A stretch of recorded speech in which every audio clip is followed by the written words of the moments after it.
Hi, everybody. Welcome back to Before It's Too Late. I'm Rich. And I'm Robbie. And we've been doing this channel for about a year and a half now, and it's really focused on retirement preparation. And since I retired about 6 months ago, we've been kind of looking at what the early stages of retirement look like. In this video, we're going to talk about the 5 places that we think, if you're in your 50s or 60s, retired or not, you should be paying attention to in order to give yourself the best shot at living a long and happy life. Yeah, and just little tips that you can do that we've learned along the way in how to make this transition into retirement more successful for us. So let's just jump right in. The first one is watching what you're putting in your body. I mean, junk in equals junk out. Right. Yeah. I mean, I'm a horrible example of this. I know I should be doing better, and I eat poorly. I mean, I don't go out like fast fooding it a lot, but the stuff that I eat a lot of candy, a lot of sweets, and I know it's bad for me. Yeah, Rich, you have a sugar addiction, is what I like to say. He can eat so much sugar. I don't know how he does it, but he loves sugar. I always just say, my grandpa lived until he was 95, and he had a thing for dessert and candy, and was never a big, large, obese guy. So I guess I just look, maybe I've got some good genetics in that area, but I know that's not true. I know that I'd have a better time keeping some weight off if I was made smarter choices in what I eat. And Robbie really tries hard to watch what she eats. As any women out there, and men too, but definitely women, as we go through this part of our life where we go through menopause and perimenopause and all of that stuff, the things that we used to do that worked for us kind of stopped working for us. So I've made a lot of changes over the years in how I do things and what I do to try and really take care of what I'm putting in. And I focus a lot on water. I'm always on Rich all the time. He likes to drink tea, and he likes to think that that's water, and that's not water, but it's better than pop, so I'll give him that.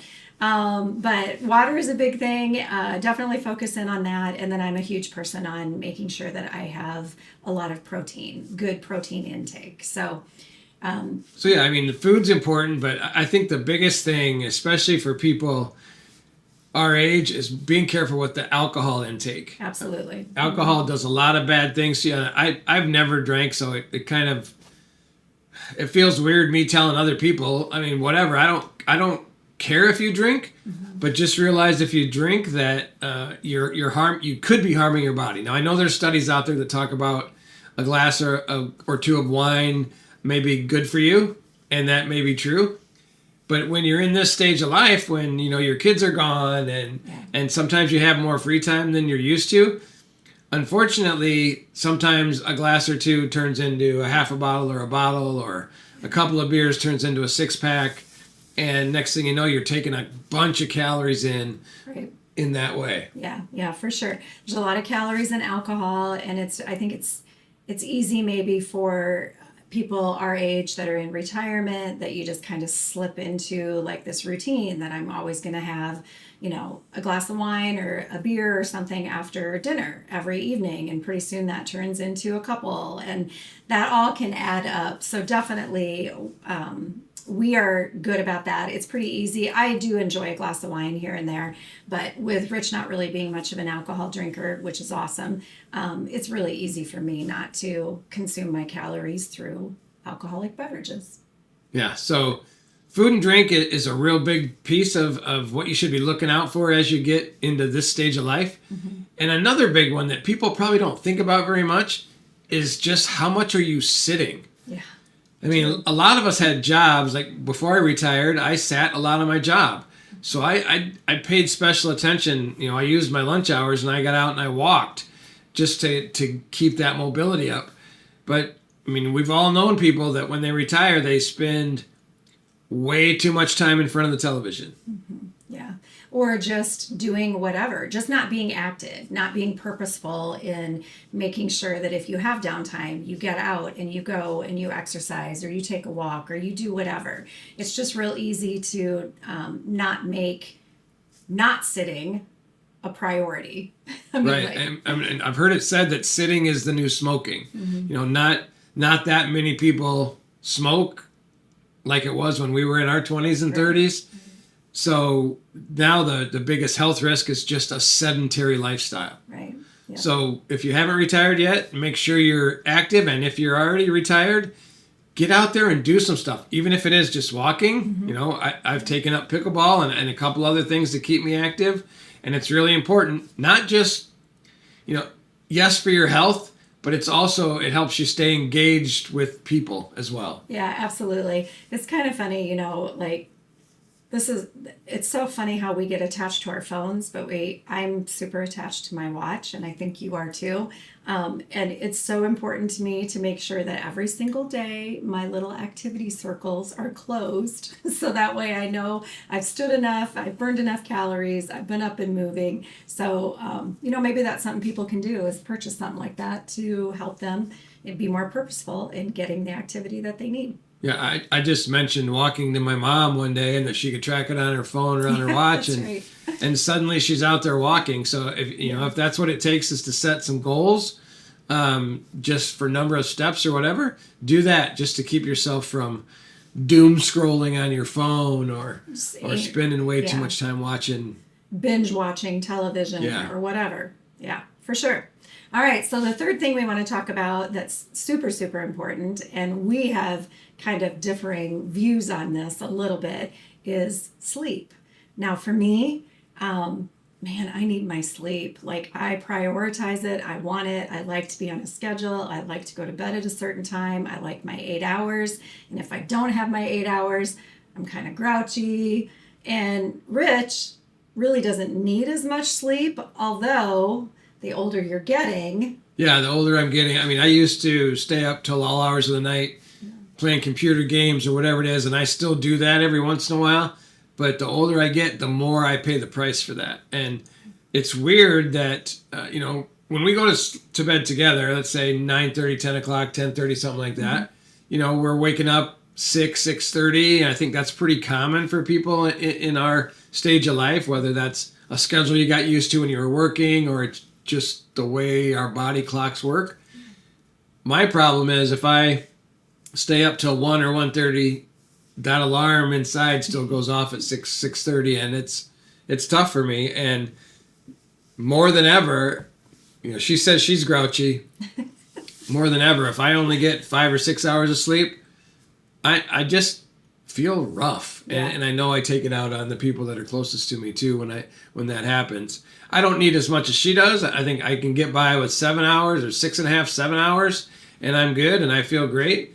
But if you're not paying attention to your sleep and getting yourself on a schedule, you'll pay the price for it. And the older you get, the less, I don't know, leeway there is, I guess. I just think it's harder to bounce back.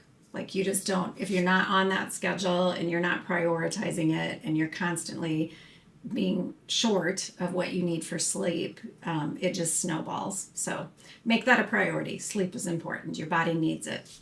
And number 4 is have a purpose. Now, we've talked about this in many of our videos in the past. Just people are afraid to retire because they don't know what they're going to do with their lives. Right. Yeah. They feel like, you know, I'm a nurse, and Rob, you know, she's a nurse, and if she's not going to be a nurse anymore, then what is she? Right. And you know, my career was one thing. I never identified myself by my job. I mean, I guess internally, but there are a lot of people that do. You know, they just, you know, they've always had this, you know, whether it's an insurance salesman or whatever, that's what they do, and it's really hard to leave that behind. So in the walk up to retirement, or if you're already retired, you need to be purposeful about finding purpose. Right. And it doesn't, you know, it can be a lot of little things, or it can be something big. Right. Yeah. I mean, Rich and I have definitely gotten on board with volunteering, being more involved in our church, just being super purposeful about serving others. There's so much joy, I think, that comes from being able to have the time and the energy to go and help other people. At least I find a lot of joy in that. So, those are definitely things, and the purpose of, being active. We've made that a priority. And for me, I have a big purpose in making sure I have enough sleep. I mean, all those things kind of tie together. Yeah, and if you're worried about that at all, I mean, just think about, your working life, maybe whether you're still working or not, you have a schedule. Mm-hmm. You can continue a schedule in retirement. It's just different. Like it's a schedule that you put the stuff on, and that'll help you get purpose. Maybe you get up in the morning and you exercise every day. Yeah. And then you do that for an hour, and then you spend a half an hour journaling or reading your Bible or whatever it is. But throughout your day, it's structured. That'll keep you from having, will help you alleviate that loss of purpose feeling. Yeah, and Rich he doesn't laugh at me, but I know he thinks it's probably kind of funny because I'm a list person. And even now that we're retired, every day I'll write a list for the next day, what I'm going to do, when I'm going to do it, what I want to accomplish. But I definitely have my routine. And that does give me a lot of purpose in okay, I'm going to get this done. And these are the things I'm focusing on today. So definitely helps me to stay focused and not just sit down on the couch and do nothing all day long, which I don't do anyways, but yeah, she does not. It's hard for me to sit down. So before we get into the last one, I just want to say we appreciate you taking the time to watch our videos. It'd be great if you would hit that like button and subscribe if you're not already subscribed, and hit the notification bell so you know when we drop new videos. We are constantly on the lookout for the topic of a video that people will be interested in. We've got a few ideas coming up, but anything that you guys can tell us that you'd like to hear about our lives, or how we're handling retirement, just what you're worried about in retirement, it'd be great if you'd leave those things in the comment, and we can take a look at that for a future video. And then, okay, so the last thing, the number 5 on our list of things to think about, is something that I don't think many people do think about, and that is just loneliness. Yeah, loneliness. Yeah. Especially for those who, and I want to be careful how I say this, because it's great if you have a great connection with your spouse or your partner or friends or one or two friends, whatever. But the problem is, at this time in our life, through one reason or another, someone that you have that connection to may suddenly be gone. Mm-hmm. And when that person's gone, if you don't have other things, other irons, other people, other activities outside of them, that loneliness thing can really hit you hard. Yeah, for sure. I was just reading the other day about, and I need to probably look more into it, but it's called retirement syndrome, and it's basically people that are retired. They struggle with isolation and loneliness and depression. And, those are all things that, I think you have to be very aware of going into retirement, and then being very conscientious in not letting those things overtake you. It's one of those things, we've talked about this before. It's kind of important to have some activities that are outside of your spouse, yeah, or at least some friends or things that you're doing that don't always include the other person. And again, don't get me wrong.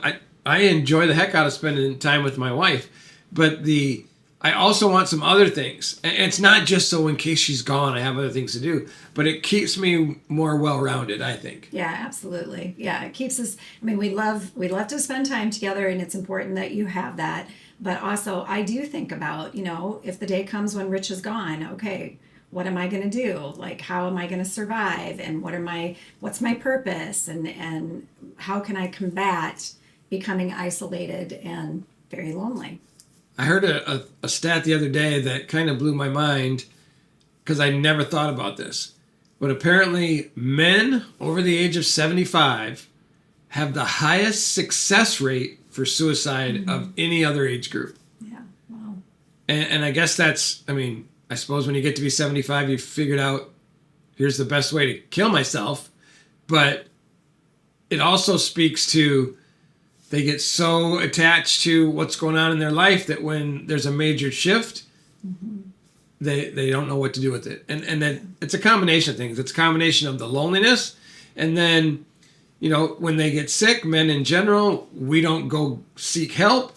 So sometimes that sickness becomes huge before we go to the doctor, and there's not much they can do. And then, you know, men sometimes turn to suicide.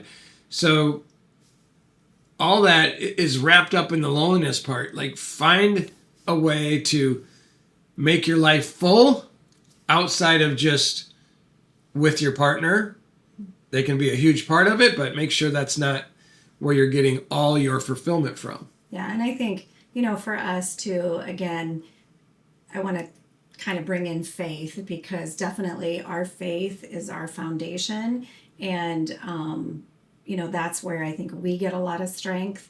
And certainly if, you know, something did happen to Rich, or we lost each other, whatever, I know that a lot of our strength would come through our faith and through our church family. So if you don't go to church anywhere, then I really want to encourage you to invest in that, because there's a lot of good things that can come out of that.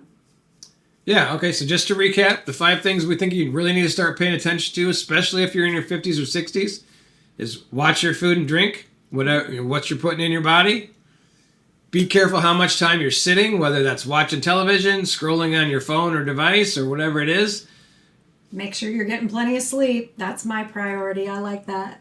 Yeah, and then, you know, find ways to have purpose without a job, whether that's just having a schedule of your own that you make, but you stick to it, or finding ways to invest your time, you know, outside of a job. Mm-hmm. And then lastly, be careful with loneliness. Be careful to not put all of your effort into one thing, and then if that thing is gone, or that person is gone, you're just wandering lost in the world. Right.